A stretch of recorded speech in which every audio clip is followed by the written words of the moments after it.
Вот эта ленточка в виде креста защищала наших бойцов, оберегала их и напоминала, что мы ждем их возвращения домой с победой.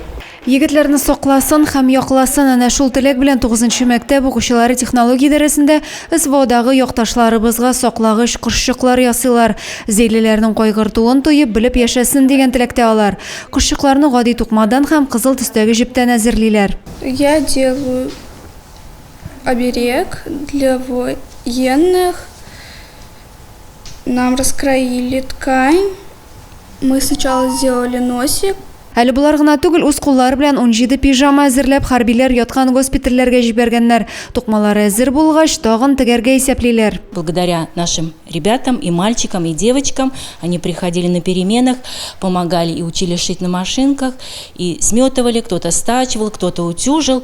В общем, благодаря детям мы смогли за короткий период шить столько пижам. Ну, где-то, наверное, 17 комплектов у нас. Гади мәктәп балалары булмасалар да, һәр эшне җиренә җиткереп башкаралар. Зур тырышлык белән гуманитар ярдәм әзерләүгә дә үз өлешләрен кертәләр. 3нче сыйныф укучылары исә хәрбиләргә туган як хатлары язалар.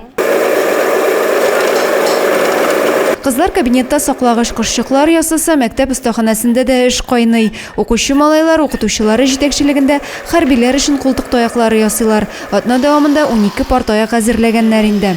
Ребята откликнулись на это очень, значит, я бы сказал, с удовольствием. Особенно младшие классы вот стали вот выжигать. Вот этот младший класс, 5 классы выжигает. Старший класс у нас, значит, уже с электрическими инструментами работают. Биредә һәркем эшнең җаен белеп башкара, шомарталар, бораулыйлар, аннары һәр детальне җыялар.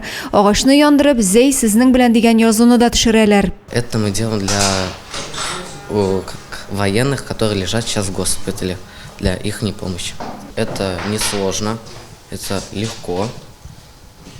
Мы выжигаем, сверлим. Агач белән изге күңелле кешеләр булышлык иткән, ярдәм чараларын ясау бер туган Атласовлар тәкъдиме. Материал җитәрлек, егетләрнең генә бу таяклар белән түгел, үз аякларында кайтуларын телибез диялар. Барысы да ихлас йөрәктән башкарыла. Адилә Борханова, Юлия Казамарова, Зәй хәбәрләре.